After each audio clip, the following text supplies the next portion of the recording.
November 6th edition of the NFL Spotlight Show. I am your host, Ari Meirov. Another Sunday of games in the books, week 5 of the NFL season. We saw a bunch of games on Sunday, 5 games I count where a team had a double-digit lead and then lost it at whatever point in the game, including that insane, crazy, weird game in Arizona, Cardinals, Titans. Probably the most gut-wrenching way to lose a game of the way it all unfolded, and there's so many levels to that game. But congratulations to Cam Ward, the Titans getting their first win of the year.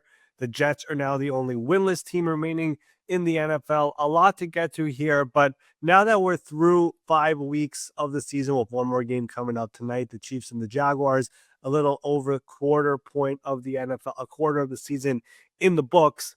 We're going to go back and talk about some of the surprises in a good way and in a bad way. And also on the back end of the show, we will be revealing who is our spotlight guest for tomorrow's episode. Let me bring in my good friend, Ben Allen. Ben, what's going on, my friend? How's everything going? Things are going well. Yeah, it's a little surprising to hear Jets as the only team without a win in the NFL this season. And it kind of got the wheels turning. It's like, what really are the most surprising storylines that we've seen so far? Because there's definitely been some interesting ones where you look at sometimes it's the records, sometimes it's the guys making plays. Like, what are the things that you have noticed so far through, for most teams, 5 games now, that really have stood out to you? Now, I wasn't really going to start with them. I might as well just go there. Let me start with the New York Jets, who, like we said, the only winless team in the NFL left. Aaron Glenn is actually the first Jets coach in their history to start his first season as head coach at 0-5, which, considering the Jets' history, is actually a little bit of an interesting stat there. And the issue I have, and the interesting part here, is I didn't expect the Jets to be some playoff team here this year. I expected them to be competitive. I expected them to be in games. I expected Aaron Glenn and his staff to set the culture. The issue that I've had, and what's been the most surprising thing with the Jets, who lost on Sunday again over here, is the fact that there are a lot of things that Aaron Glenn preached over the course of the offseason when he was hired, throughout OTAs, throughout training camp, that we're simply not seeing on the field. I mean, it was accountability. It was, we're going to be disciplined. It's that we're not going to make any stupid mistakes. It's we're not going to turn over the ball. It's that we're not going to have any stupid penalties. And we just have seen all of that unfold throughout the course of the season. I mean, you look at the pre-snap penalties, which is the simplest thing for an NFL team to be able to get down. The Jets have had extreme struggles with that. We've seen them have some awful turnovers in some terrible times. Last week, the Monday night game versus the Dolphins, they were cruising down the field, and then the Braylon Allen fumble happened right there at the 1 or 2 yard line. On Sunday, in Sunday's game, Breece Hall was having a great game, and all of a sudden he had a fumble on their way to a potential touchdown drive. This stuff keeps on happening, and you see Aaron Glenn getting frustrated. You see Aaron Glenn raising his voice. You see Aaron Glenn getting in the face of his players. You've heard from the local media that after the Monday night game, for example, he was talking to his team so loud, screaming at his team so loud that they were able to hear him from their press conference room. And simply put, the messaging is not getting across. And Aaron Glenn, after Sunday's game, he essentially told the reporters, this is going to take time. It's not going to happen overnight. That's not what he was saying at the start of the year. He was not what he was saying at his opening press conference. So it's taking way longer than he expected. And the other crazy part about all of this is Aaron Glenn, as we all know, is a defensive-minded head coach. He was hired from the Detroit Lions when he was their defensive coordinator. He is not calling the plays. Steve Wilkes is calling the plays. But this defense, which when Robert Saleh was there, for the most part, was one of the very best in the NFL, they have zero takeaways so far this year. The first time in NFL history that a team has started 0-5 and has had 0 takeaways as a defense. So it has just not looked the way Aaron Glenn told us it would look like. Now, I will say, and I will give the benefit of the doubt, that, again, this is a bit of a, I don't want to call it a rebuild, because there are some really good players on this team. They did pay 2 of their players this offseason enormous money in Sauce Gardner and Garrett Wilson. But I will say, when Dan Campbell was hired in Detroit, and I wouldn't say it was a different situation because that roster was really bad. His first year, they were god-awful. His second year, they started god-awful. So we should maybe give the benefit of that over there. But the point I'm trying to say over here is everything that Aaron Glenn preached, we have not seen so far. And that has been the surprise for me with this Jets team, which is now 0-5 and the only winless team left in the NFL. Yeah, it's funny. Jets, no takeaways. Jaguars, 13 takeaways, and they haven't even played yet tonight. They have a chance to add more on before the week 5 slate is even done with. All right, Ari, who do you have next? Yeah, I'm gonna go over to a positive side, and we were talking about the Jets just now. Let's talk about a quarterback who used to play in New York, and that is Daniel Jones, who is now the quarterback in Indianapolis. His Colts team is now 4-1 on the year after a dominating win over the Raiders on Sunday. And we said it on the show here. I'm probably one of the very, very few media members who has been a believer in Daniel Jones. I publicly said last year I thought he was mistreated at the end of his time with the Giants. You could tell that his confidence was completely shot, but he ended up in Minnesota learning a little bit under Kevin O'Connell and then took that 1-year deal with the Indianapolis Colts. And he has been outstanding, and his confidence is through the roof right now. And he's playing with the best weapons he's ever had in his career. And he's completing 72% of his passes, over 1,000 passing yards on the year, 7 total touchdowns. And the key factor here is just 2 interceptions. And Shane Steichen has finally found his quarterback after Anthony Richardson was not the guy. Clearly, he's now the backup there. But when you look at the weaponry that the Indianapolis Colts have, Daniel Jones is taking advantage of it. And Jonathan Taylor, he has been the best running back in football this year. I think people are not saying it yet because maybe it's Indianapolis and small market, not on primetime, whatever it is. He just has 3 touchdowns on Sunday once again. He has been awesome. Tyler Warren, I tweeted this on Sunday. How on earth did he end up going at pick number 14? Like, we knew how awesome he was in college. I don't know why he fell that far. It was a gift for the Colts, and he's doing quite literally everything for them in that offense as a pass catcher, as a blocker. He threw a pass on Sunday, which was actually a very, very cool one because it would have been a loss on the play, and he threw it left-handed out of the end zone to save some yardage. They've used him as a running back. He has a rushing touchdown. He's been doing everything. Michael Pittman has been playing as one of the better receivers in football. Alec Pierce has been out the last couple of games, but he's going to be back soon. We've seen Josh Downs, who has had a bunch of key catches on 3rd down and able to turn upfield and get the 1st down. We know what happened with Adonai Mitchell, but he's somebody that they hope could come back and bounce back from what he had in that game versus the Rams, where, like we saw in Sunday in the Arizona game, let go of the ball before crossing the plane. But the point is, there are a lot of weapons on this team, and the offensive line has held up as well. And you're seeing Daniel Jones having fun again. You see Daniel Jones playing like the quarterback he was in year 1 when he was with Brian Daboll. And this is a team that actually has a real shot over here at making the playoffs and maybe even winning this division. And it's been cool to see so far this year. I will mention one thing with this Colts team.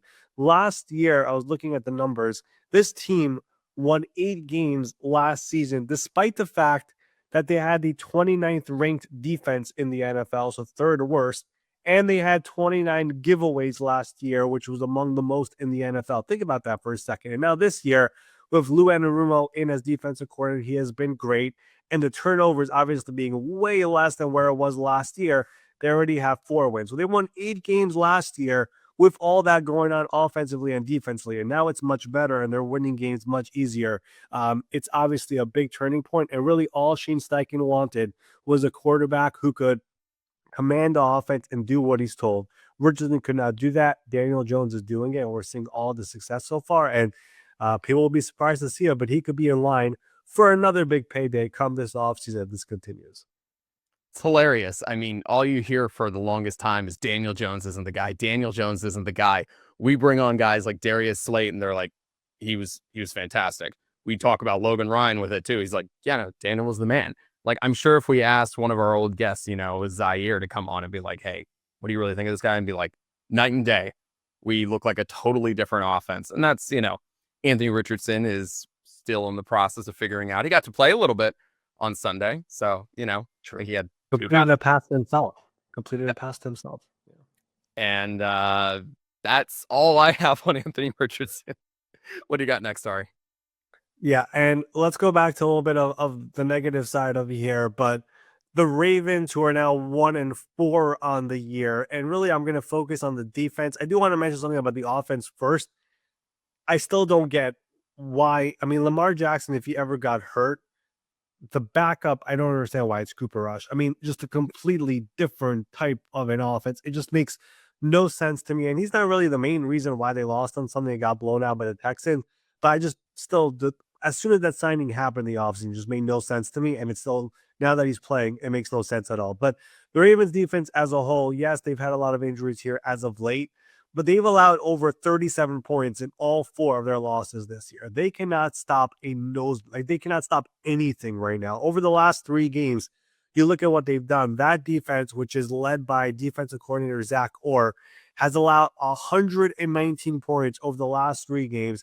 There have been 28 drives by opposing offenses, and they have allowed 14 touchdowns. So half of those possessions have been touchdowns, and then also 7 field goals. So 21 out of the 28 possessions have resulted in points over the last 3 games by this Ravens defense over here. They've only forced 5 punts over the last 3 games, and they've had 0 turnovers as a unit. And again, the injuries have been a problem, but some of these problems were happening when they were all healthy. Go back to week 1 versus the Buffalo Bills and that epic collapse. For the most part, they were all healthy. You look at the game here on Sunday versus the Texans, like the most effort that we saw from the Baltimore Ravens as a whole was Mark Andrews on the sideline slamming his helmet after he dropped a pass, and then Jair Alexander trying to take the ball away from Jalen Noel when he was doing a celebration, a Ray Lewis celebration in Baltimore. This team just has no fight, does not look like the Baltimore Ravens that we all are accustomed to for the last 20 plus years. It is weird to see. I do think they'll get some of these players back over here soon. They do have a bye coming up after next week's game versus the Rams, which is a much needed bye for this team. And the only good news for the Ravens right now is, yes, they're 1-4. The rest of the AFC North around them is also losing. The Bengals, of course, have lost 3 in a row. The Browns are 1-4. The Steelers are 3-1 coming off a bye, but the Ravens will have to face them 2 times over here later in the year. So there is still technically a pathway to get back over here. And keep in mind, this is a Ravens team that last year started 0-2. But when you see how they're playing defensively, you see Derrick Henry once again being held under 50 yards. Something is not clicking. Something is not working. So the bye can now come soon enough. They're going to have to play this Rams team on 10 days rest coming up over here next, which might get ugly as well. But after that, they'll come back after the bye. They'll get some of these players back, and we'll see how it looks. But what it is right now, the Zach Orr defense, John Harbaugh was asked after the game if he's considering any changes. He said he is not. But if this keeps on going, something's going to have to change because this just looks awful right now. It looks like a team that should be in the Tinkathon standings right now, but where they're going to be picking in the draft, not fighting for a playoff spot. It's been awful. So far, it's been surprising to see. You and I have talked a lot about this, as those who have listened to this podcast know. I do have a little bit of a love for the Baltimore Ravens. Cooper Rush has been a good backup quarterback, but he's been a good backup quarterback for Dak Prescott in that Dallas offense. I personally think if Lamar does miss more time, I would like to see Snoop Huntley get a chance to go back out there. Somebody who's a little bit more familiar with the offense, a little bit more familiar. And even though he wasn't there during the offseason and stuff, and he was brought in late, and things have changed over the offense over the last couple of years, going from, Greg Roman now to Todd Monken, things are a little different, but it just feels like he might be a little bit of a better fit for the mold of the quarterback position and able to get that offense running smoothly. Anyway, we've got more to get to. Who you got next? Yeah, I'll stick over here with one of the, I guess on the bad side over here, but the Las Vegas Raiders started 1-0 with that win over the Patriots in Foxborough, and ever since now have lost 4 straight games. And one of the big problems so far right now is the offense does not look good, and primarily Geno Smith has thrown 9 interceptions so far this year, a league-leading 9 interceptions, and some of them have been just really ugly. Ashton Genty has picked it up over here. He's looked more like the number 6 overall pick over the last couple of weeks, but the rest of the offense, something is not clicking, and I thought this could be a sneaky fun offense. I will say, Brock Bowers obviously has not been healthy, suffered a PCL and bone bruise back in week 1. He has tried to play through it, but you could tell it's not the same Brock Bowers. He did not play on Sunday versus the Colts. He has not had the same separation the way he had in his rookie year. It's bothering him. It's a problem. And him not being in the offense obviously is a big deal. His backup, Michael Mayer, also did not play on Sunday with a concussion. Jacoby Myers has not really looked like the same Jacoby Myers from a year ago. And none of really the young receivers that we talked about over the course of the offseason, the two guys who they drafted, Jack Besh and Thornton, have not necessarily stepped up over here. We've seen some Trey Tucker. He had a game where they lost where he had 3 touchdowns. He looked really good in that game, has had other moments as well. But over the course of the season, they have not had any consistency over here. And part of it, once again, goes back to Geno Smith. Some of it goes to the offensive line. Colton Miller, the left tackle, the longest tenured player on the team, he's now on IR. They've had this very weird thing going on with Jackson Powers Johnson where some games he's in, some games he's out. It's like he's arguably one of their very best offensive linemen, and they have not fully committed to him as a starter on this team. We've seen Alex Kappa playing guard. We've got Jordan Meredith playing center. It's like I feel like this new coaching staff is not a fan of his for whatever reason it is. And I think that's an interesting part as well. But they traded for Geno Smith. Geno Smith had a lot of his success with Pete Carroll. I know it was a different offensive coordinator, but it was with Pete Carroll in Seattle. They gave him a new 2-year, $75 million contract. Most of it will be paid in this year. There is a bit of an out after the season, but it has just not looked like the same Geno Smith so far this year. And that has been surprising to me to see so far this year. Now that they're 1-4 in an AFC that which is very, very loaded. I didn't expect the Raiders of here to be that team that could potentially, sneak in on the AFC West and compete over there, but I thought they would definitely be more competitive than this and be a very difficult team to play against week in and week out, and that has not been the case. The Colts steamrolled them on Sunday, and that has just been the case over here ever since that week 1 game versus the Patriots. All right, Ari, we have more to get to beyond Geno Smith. Where we headed next? Yeah, let's go back to a positive spin of the year. And the San Francisco 49ers are 4-1 on the year. And that is despite the fact that Brock Purdy, who they paid a lot of money to this offseason, has missed 3 games. They signed Mac Jones, and Mac Jones has looked stellar when he has played, has led some comebacks, has really been a quarterback that's like, oh, that's why he was drafted 15th overall. That's why Kyle Shanahan wanted him back in that draft. And he was, for whatever reason, spoken out of it by people in his personnel department. It all makes sense now. And I got to give credit to Mac Jones because he has been asked a bunch of times by the local media, hey, do you feel like you should be the starter? And all these different things. He has said all the right things. He has said this to Brock Purdy's team. I'm only filling in right now. When he comes back, he's the starter. He has done an excellent job at that. And maybe, just maybe, Mac Jones is the next reclamation project that we have in the NFL, joining the likes of Baker Mayfield and Sam Darnold and Daniel Jones and Geno Smith and all those quarterbacks that we've seen over the last couple of years, because he really has looked good. They're 4-1. That is the best record in the NFC, tied with a couple of teams like the Eagles and the Buccaneers. But what makes it even better about the 49ers right now is, first of all, they've won all the divisional games. They beat the Rams on Thursday night. They beat the Seahawks back in week 1. They beat the Cardinals, I believe it was in week 2. So division-wise, they have been off to a great start.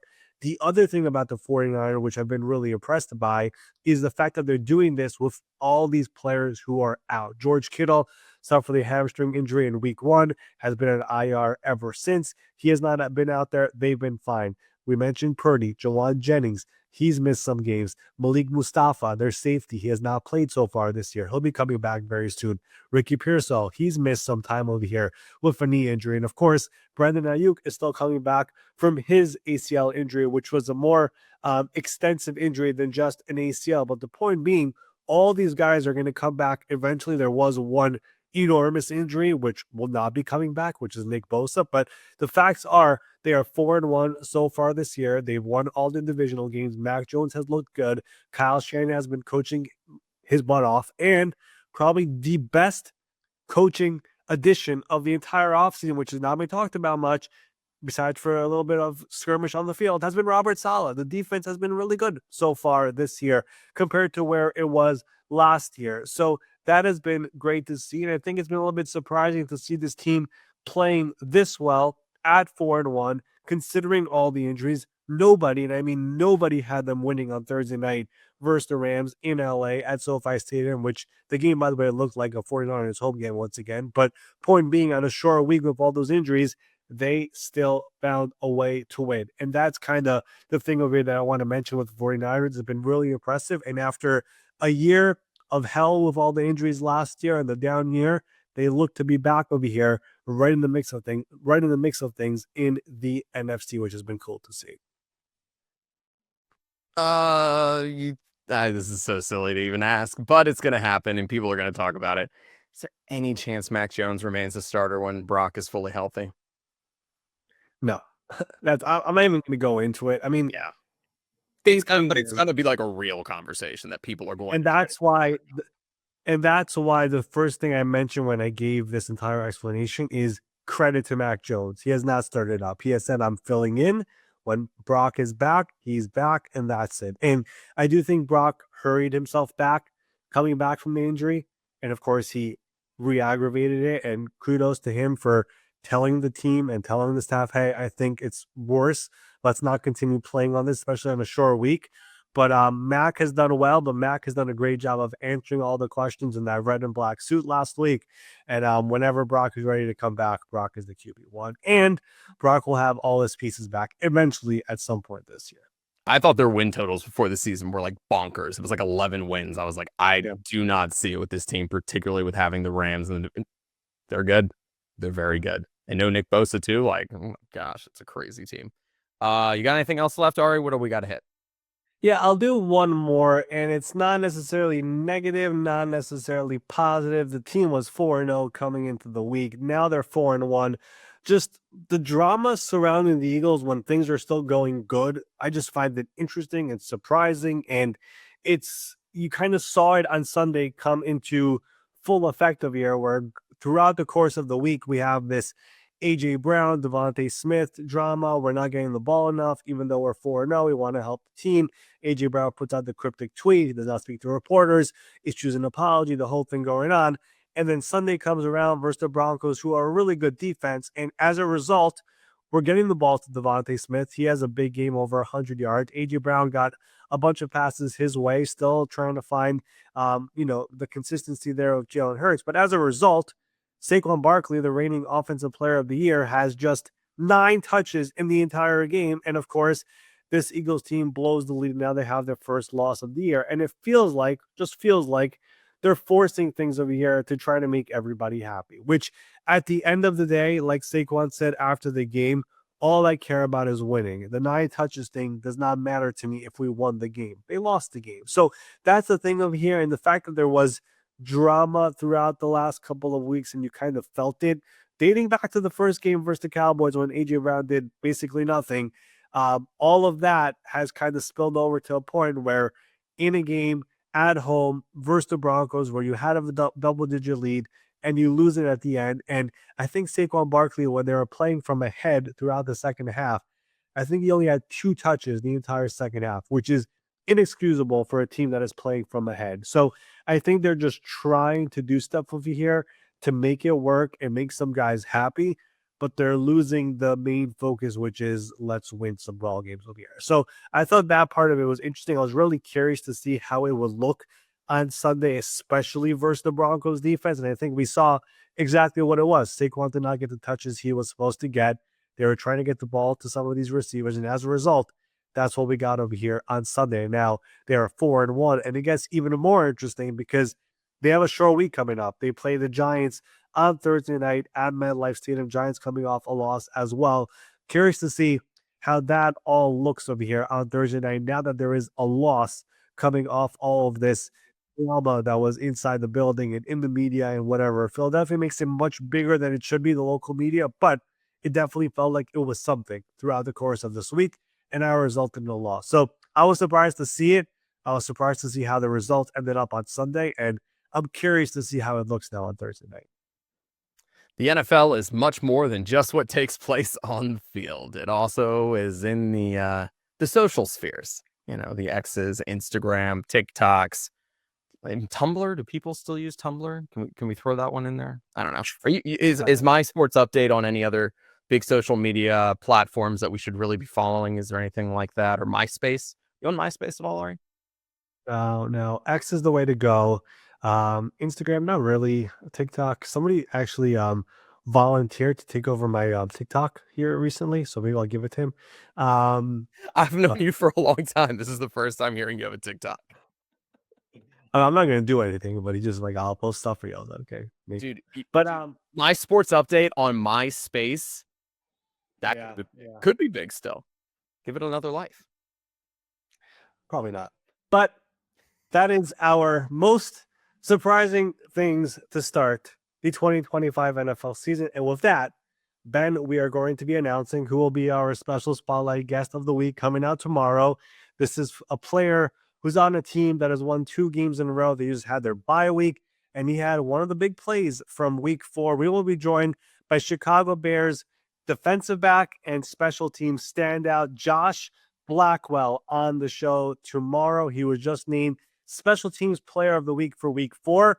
He had the field goal block in Las Vegas versus the Raiders to seal the win in week 4. He also, if you want to go back to last season or week 18, was special teams player of the week for his punt return versus the Packers. So 2 of the last 5 weeks that award has gone to him. And this is a former undrafted free agent who had to scratch and claw and make a roster. He was in Philadelphia, was released by them on cutdown week, claimed by the Bears, is now in his 4th year in Chicago, and is now a fan favorite and one of the most important players on that team, especially on the special teams side of the ball, which everybody, all fans for all 32 teams have seen how important special teams is in the year 2025. Josh Blackwell is a very, very big part of it in Chicago and one of the very best ones in the NFL. And he is our spotlight guest coming up over here tomorrow on the show. But that will do it here for our Monday edition, the October 6th edition of NFL Spotlight. Like I said, we will be back here tomorrow. Make sure to rate, review, subscribe, do all the good stuff. And we will see all of you here tomorrow morning with our guest, Josh Blackwell. See you then.